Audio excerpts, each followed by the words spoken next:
इसी इंसान ने इंडिया का सबसे ठंडे, सबसे मुश्किल इलाके में बिना बिजली के चलने वाला स्कूल बनाया। इसी इंसान ने हमारे फौजी जवानों के लिए एक ऐसा टेंट बनाया जो बिना केरोसिन के सिर्फ सूरज की गर्मी से उन्हें -14 डिग्री में भी गर्म रखता था। और आज ये इंसान दिल्ली के जंतर मंतर पे 19 दिनों से बिना खाने के बैठा है। एक मीडिया ने उन्हें बोला था इंडियाज़ हीरो, गवर्नमेंट्स ने कभी उन्हें ट्रेटर तक बोल दिया। सच क्या है, आइए इस बात को जानते हैं। चलिए पूरी कहानी देखते हैं शुरू से। ये लड़ाई पीढ़ियों पुरानी है। वांगचुक अकेले नहीं है जिन्होंने लद्दाख के लिए फास्टिंग किया। उनके पिता वांग्याल ने खुद 1980s में लद्दाख के लोगों को शेड्यूल ट्राइब स्टेटस दिलवाने के लिए कई हंगर स्ट्राइक्स किए थे। 1984 में तब की प्राइम मिनिस्टर इंदिरा गांधी खुद ले गई थी और वांग्याल को कोल्ड ड्रिंक पिलाकर उनका फास्ट तोड़वाया और उन्हें ट्राइबल स्टेटस देने का वायदा भी किया था। तो ये समझना ज़रूरी है कि वांगचुक का आंदोलन कभी अचानक शुरू नहीं हुआ है, मूवमेंट अचानक शुरू नहीं हुआ है। ये एक फैमिली और एक पूरे रीजन की डिसेड्स पुरानी लड़ाई का हिस्सा है। उनकी अपनी कहानी सेकमोल और एजुकेशन रिवॉल्यूशन से बात करते हैं। सोनम वांगचुक खुद बचपन में अपने गांव में स्कूल ना होने की वजह से अपनी माँ से ही पढ़े हुए हैं।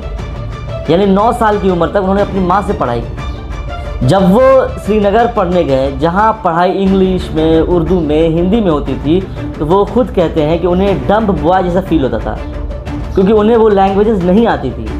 शायद इसी अनुभव ने, इसी एक्सपीरियंस ने उन्हें 1988 में सेकमोल बनाने की प्रेरणा दी और एक स्कूल जो बच्चों को उनकी अपनी भाषा और उनके अपने कॉन्टेक्स्ट में सिखाए, एक ऐसा स्कूल बना। 1994 में उन्होंने ऑपरेशन न्यू होप स्टार्ट की कि गवर्नमेंट, गांव के लोग और सिविल सोसाइटी ने मिलकर लद्दाख के सरकारी स्कूल को सुधारा।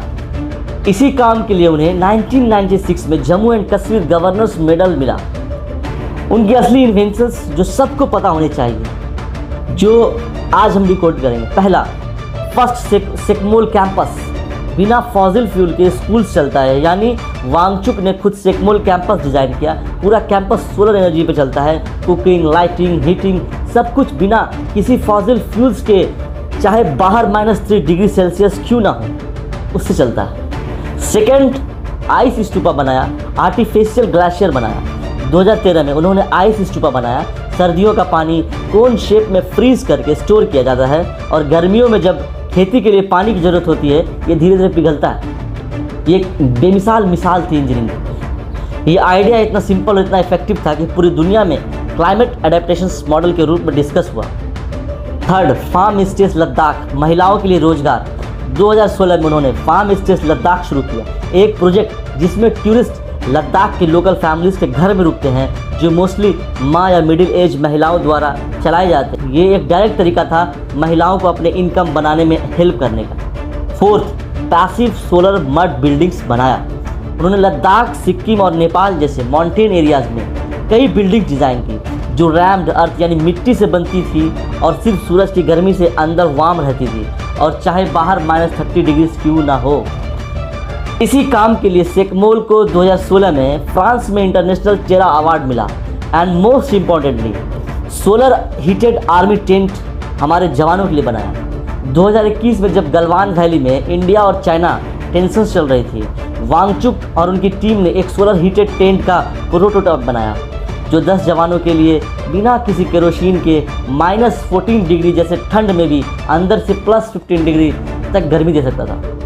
उनका कहना था जवान पहले केरोसिन जलाते थे गर्मी के लिए, जो महंगा भी था, इन्वायरमेंट के लिए भी बुरा था और फायर एक्सीडेंट्स का खतरा भी रहता था। हर टेंट का वजन सिर्फ 30 किलो से कम था और इसे कहीं भी ले जाकर असेंबल किया जा सकता था। ये पूरा इन्वेंशन सेक्शन फैक्चुअल है। द बेटर इंडिया, विकिपीडिया और मल्टीपल 2021 न्यूज़ रिपोर्ट से वेरीफाइड किया हुआ है। कोई नंबर या स्पेसिफिकेशन एग्जैगरेट नहीं किया गया है। अवार्ड्स और रिकॉग्निशन की बात करें तो 1996 में Jammu and Kashmir governors medals मिला एजुकेशन रिफॉर्म के लिए।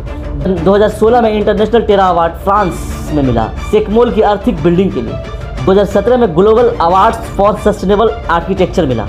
2018 में रैमन मैगेसे अवार्ड मिला, एशिया का सबसे रिस्पेक्टेड सिविलियन अवार्ड्स में से एक है।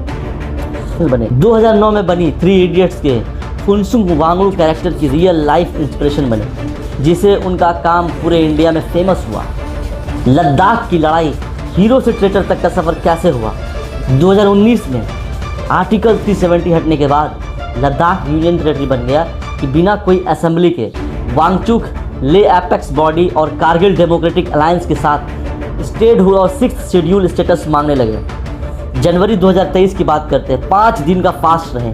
मार्च 2024 में 21 दिन का क्लाइमेट फास्ट। लेह में सितंबर 2024 में लेह से दिल्ली तक पैदल मार्च, बॉर्डर पर डिटेंशन। फिर लद्दाख भवन में 16 दिन का फास्ट। अगस्त 2025 में कारगिल में एक और स्ट्राइक। सितंबर 2025 में 35 दिन का रिले फास्ट, जिसमें बुद्धिस्ट मॉन्क भी शामिल थे। अब बात करते हैं 2026 का एग्जाम क्राइसिस। नया आंदोलन शुरू हुआ। मई 2026 में नीट यूजी एग्जाम कैंसिल हुआ। पेपर्स लीक की वजह से 21 जून को री एग्जाम हुआ। इस बार एयरफोर्स सिक्योरिटी के साथ एग्जाम हुआ। इसी गुस्से से बना कॉकरोच जनता पार्टी, जेनजी स्टूडेंट्स का मूवमेंट, जिसे अभिजीत दीपके ने शुरू किया। नाम एक कंट्रोवर्शियल कॉकरोच कमेंट से आया, जिसे उन्होंने खुद अपना सिंबल बना लिया। उनकी मांग थी कि education minister Dharmendra Pradhan resign करें, क्योंकि उनके रहते नीट, सीबीएसई, सीयूईटी सब एग्जाम लीक्स हुए। और फिर 28 जून 2026 वांगचुक ने इंडेफिनिट फास्ट शुरू किया, अपना छठा 6th हंगर स्ट्राइक कॉकरोच जनता पार्टी के जंतर मंतर कैंप पे 6 ऐसे स्टूडेंट्स के साथ। 14 जुलाई डे 17 एक और फास्टर बेहोश होकर हॉस्पिटल गया। अखिलेश यादव जैसे लीडर्स ने फास्ट रोकने की अपील की। 16 जुलाई डे 19 उन्होंने कहा अभी खाना ये मैसेज देगा कि अकाउंटेबिलिटी जरूरी नहीं है। उन्होंने लोगों से 20 जुलाई को पार्लियामेंट मार्च ज्वाइन करने को कहा। 17 जुलाई डे 19 to 20 9 किलो से ज़्यादा वेट लॉस हो गया। मसल्स लॉस दिख रहे थे। डॉक्टर्स ने ऑर्गन डैमेज का रिस्क बताया। फास्ट कब तोड़ेंगे, इसी सवाल पे उन पे जवाब था सिर्फ आफ्टर द 20 जुलाई वो फास्ट तोड़ेंगे।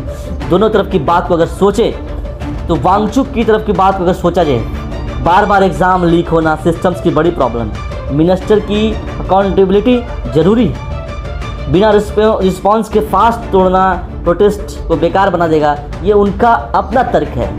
और अगर गवर्नमेंट की तरफ से सोचें, हर लीक आइसोलेटेड इंसिडेंट था, पूरा सिस्टम फेल नहीं हुआ। इसलिए जून री एग्ज़ाम में एयरफोर्स सिक्योरिटी जैसा फिक्स दिया गया। मिनिस्टर्स ने कॉकरोच जनता पार्टी को सीधा एड्रेस करने के बजाय उन्हें डिलीजिटिमाइज करने वाली लैंग्वेज यूज़ की। लद्दाख में 6th शेड्यूल की जगह आर्टिकल 371 टाइप प्रोटेक्शंस ऑफर की गई। एक पार्शियल स्टेप, पूरी मांग नहीं। अभी का स्टेटस 17 जुलाई 2026 तक देखें तो फास्ट 19 से 20 दिन तक हो चुका है। दिल्ली हाई कोर्ट के ऑर्डर्स पे डेली मेडिकल्स मॉनिटरिंग हो रही है। सबकी नज़र 20 जुलाई पे है। कॉकरोच जनता पार्टी को पार्लियामेंट मार्च मानसून सेशन के पहले दिन वांगचुक ने साफ कहा था कि 20 जुलाई से पहले फास्ट नहीं तोड़ेंगे। राहुल गांधी अभी तक वांगचुक से मिलने नहीं गए। अपोजिशन का कहना है कि रिस्पॉन्सिबिलिटी गवर्नमेंट की है, लेकिन एजुकेशन मिनिस्ट्री या गवर्नमेंट स्पोक्स पर्सन की तरफ से अभी तक कोई सीधा जवाब नहीं आया। एक इंसान, दो चेहरे और एक सवाल। एक तरफ है एक इंसान जिसने इंडिया के सबसे मुश्किल इलाके में बिना बिजली से चलने वाला स्कूल बनाया, जिसने हमारे जवानों के लिए एक इनोवेशंस बनाया जो उन्हें गर्म रखता है। दूसरी तरफ है वह इंसान जो अपनी जान रिस्क में डालकर सरकार से जवाब मांग रहा है। क्या वो हीरो है?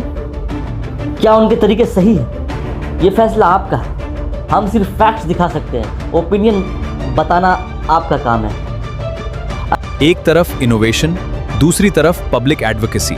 ये कहानी अभी खत्म नहीं हुई है। आपके हिसाब से इसका सबसे बेहतर सॉल्यूशन क्या हो सकता है? कमेंट करके जरूर बताएं।